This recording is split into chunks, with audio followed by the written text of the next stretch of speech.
This video is going to show you how to update an existing block or a W block. For this assignment, you're going to be making changes to the NPN transistor. Let me take off the dimensions so we can get started. Alright, as you can see, this section here would be hatched, and this is already a block. To make changes to a block, first of all, let's explode the block to break the block into its component parts that we started with. So pick explode, pick your transistor, and hit enter. Now the block is broken up into separate lines, as you see here.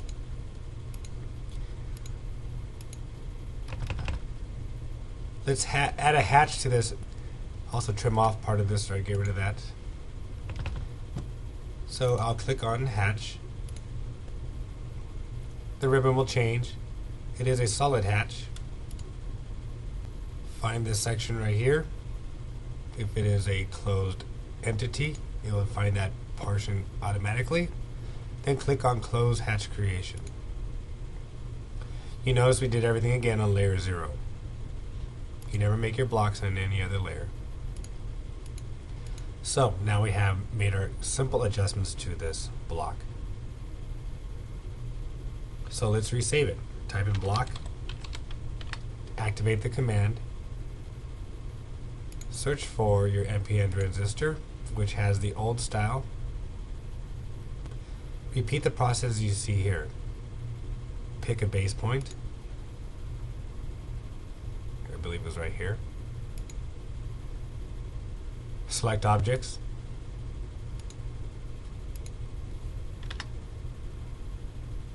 You can see the update automatically right there. Let's convert it to a block. Click OK. You'll get this message. NPN transistor is already defined as a block. Would you like to redefine this block reference? Redefine means making updates to our block. The answer would be yes. So now, this block includes the hatch. If this was a W block, the process would be the same. You still pick your points and select your objects, and it'll give you the same message that you're updating the new file, and you would still do that. Let's take a look at our drawing. As you will see here, automatically the blocks have been updated. Now, I need to mention why my transitions flipped over or rotated. As you see here, this is the original layout, but when I made my blocks, my NPN transistor was in a different direction from when I originally made this about a year ago. So everything rotated. When I originally made this part, it was facing this way. So you might have noticed earlier in the video, everything flipped. So that tells you that blocks will update in the orientation in which your blocks are made. So all I need to do in my case to return this back to where it was is to rotate each of my blocks back to where they were before. And this one, for some reason, was much farther than it was when we first started. Let me rotate them back into place.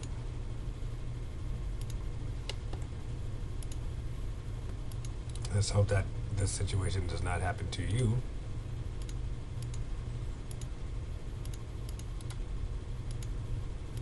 Okay, so let me show you another thing that can go wrong in case you need to make corrections of your own.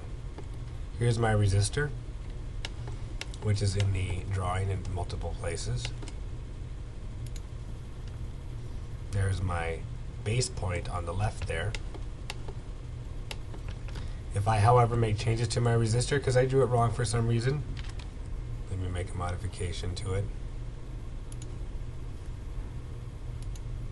Add a little bit of length to that, for example. Not much to change. Block. Making changes to my resistor, not thinking too much about the base point itself. Let's say I do this side over here. Select my objects. forgetting about the fact I already used this resistor and redefined it, and come over here and realize, look what I just did. I just moved everything all over the place. That was a bad idea. So you do have to be cautious with how you modify your blocks. Just want to give you a scenario where things can go wrong. If you make changes to a block, everything that in a drawing that uses that block will update as you see here, like you see in those resistors. Obviously I want you to avoid that situation, but if it does happen to you, that was the cause. Okay, this is the end of that video.